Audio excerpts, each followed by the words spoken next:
He was Algeria's longest-serving president.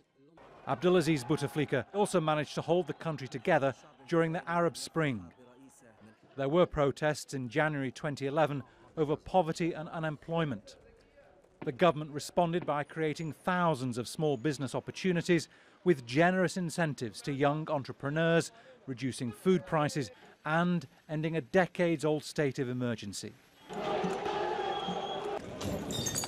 Despite this, riots continued, a sign that not everyone was happy with how Bouteflika ran Algeria. Bouteflika is considered a national hero by his supporters. He fought on the battlefield during Algeria's war of independence from France and then served as foreign minister until 1979. In the early 1980s, he was accused of corruption and went on a self-imposed exile. The charges were later dropped. And at the end of the civil war in the late 1990s, he won an election with the backing of the military. The opposition said the vote was rigged. Bouteflika's critics accuse him of clinging to power and cracking down on his opposition. During his second term in office, he managed to change the constitution to allow him to run for an unlimited number of terms. So with mounting controversy and popular unease among his opponents, Bouteflika won a third election in 2009 and a fourth in 2014. By the time he won that election, he was frail and rarely seen in public, and some said he was no longer fit to govern.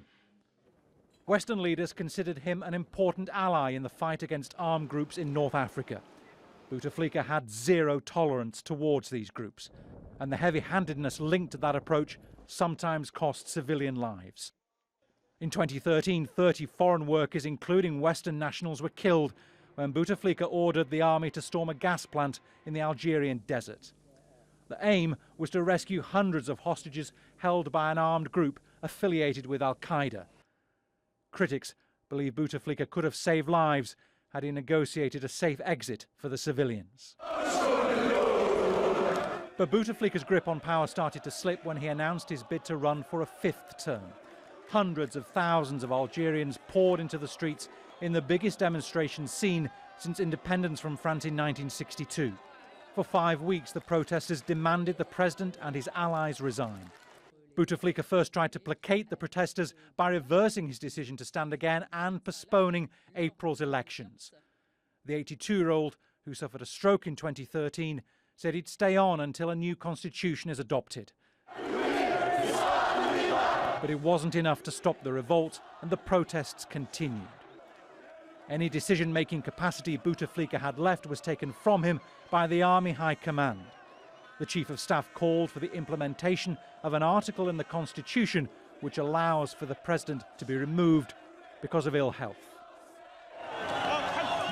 Bouteflika's opponent say his main legacy is one of economic stagnation and widespread corruption. His supporters insist he brought much-needed stability to Algeria. Bernard Smith, Al Jazeera.